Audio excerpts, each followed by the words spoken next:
শাশুড়িকে ভালো লাগে। হ্যাঁ সুস্মিতা এখন একটু ভালো আছে। ভাস্করদা ডিলিট করলাম।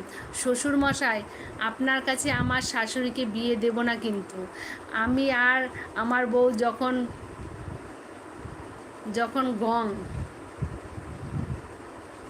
ঝং, বুঝতে পারলাম না। ভালোই তো, তুই ভালো বৌমা পেয়েছিস, উপযুক্ত বৌমা পেয়েছিস। আমার তো চরিত্র খারাপ, আমি তো সুস্মিতা শাশুড়ির সঙ্গে চক্কর মারি। আম্বানির বউকে ছেড়ে তাও তো সুস্মিতা শ্বশুরির কাছে এসছিস, সেটা সুস্মিতা শাশুড়ির ক্যালি।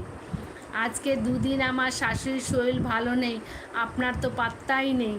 আহারে ডাক্তারকে দেখাতে নিয়ে, তাহলে ও দেখেছিস তো, শাশুড়িকে বলে দিও এই বয়ফ্রেন্ডকে রাখতে না। এই বয়ফ্রেন্ড প্রয়োজনে আসে, তারপর আর চেনে না। এই বয়ফ্রেন্ডকে আর রাখিস না। ও ভাস্করদা, তুমি কি ডিলিট করলে?